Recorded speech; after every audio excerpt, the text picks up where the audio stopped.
চলে এসেছি আজকে পালং পনির রেসিপি নিয়ে, যেটা কিন্তু খুব ঘরোয়া উপায়ে রান্না হবে। কড়াতে দেখতে পাচ্ছ গরম মশলা ফোড়ন দিয়ে দিয়েছি। এবার এর মধ্যে আমি একটু করে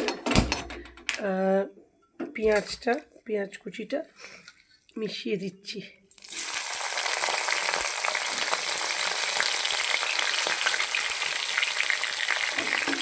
সঙ্গে দেবো রসুন কুচি, মাখনটা একটু পরে দেবো। দেখো পেঁয়াজ রসুন কিন্তু অলরেডি আমার ভাজা হয়ে এসছে। লঙ্কাটা যেহেতু ঝাল হয়ে যাবে তাই তুলে রাখলাম। এবারে এর মধ্যে আমি দেব পনিরটা। এবার এর মধ্যে আমি বাটারটা দিয়ে দিচ্ছি, যেন পালং পনির কিন্তু মেনলি বাটারের ওপর হয়। প্রথমে কিন্তু আগেই বলেছি সাদা তেলে সব আমি ভেজে নিয়েছি।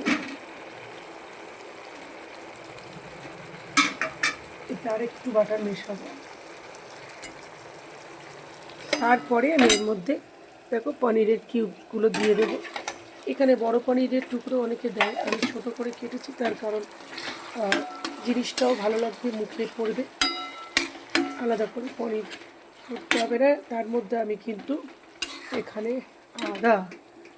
আদা পেস্ট আর টমেটো দিয়ে দিয়েছি। এবার মাখনটা গলে গেলে পুড়ে গায়ে রাখতে হবে। তার মধ্যে দেখো আমার এই পালকের মধ্যে কিন্তু লঙ্কা গুঁড়ো, কাশ্মীরি লঙ্কা গুঁড়ো, হলুদ গুঁড়ো, জিরে ধনে গুঁড়ো, তারপরে হচ্ছে তোমার শাহি গরম মশলা সব একসাথে দিয়ে রেখেছি। কি ভালো লাগছে না দেখতে রঙটা। এবার এর মধ্যে আমি পনিরটা দিয়ে দিলাম।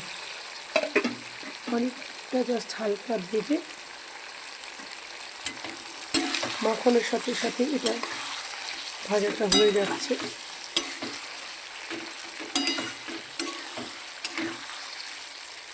যেহেতু পালং শাক আমি সেদ্ধ করা আছে, বেশি সময় লাগবে না।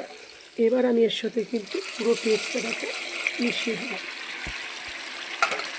এইবার ভালো করে নাড়তে হবে। আসলি খেল এবার হবে, যাকে বলে পালং পনির একটি সত্যি সুন্দর উপাদেয় খাবার, টেস্টফুল খাবার, এবং শীতকালে বাচ্চাদের জন্য কিন্তু খুবই সুস্বাদু একটি রান্না।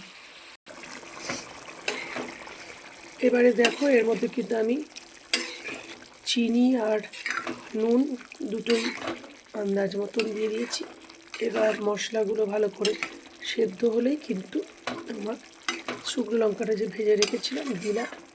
অনেকে ঝাল ঝাল খাওয়ার থেকে মিষ্টি মিষ্টি পালং পনিরটা রাইস, লাচ্ছা পরোটা, লুচি, রুটি সব কিছুর সঙ্গেই খাওয়া যায়। টেক্সচারটা দেখেই বুঝতে পারছো যে কত সুন্দর একটা খাবার হতে চলেছে। আমি বললাম, আগেই বলেছি পনিরের কিউবটা ছোট দিয়েছি, তোমরা চাইলে একটু বড় বড় করে মেশাতে পারো। দেখতেই বাপ। এবার এর মধ্যে আমি একটু দেখতেই পাচ্ছ তোমাদের দুধ দিয়ে দিচ্ছি, কেন দুধ দিলে, মাখন দিলে পালং পনিরের টেস্ট কিন্তু অন্য রূপ ধারণ করে।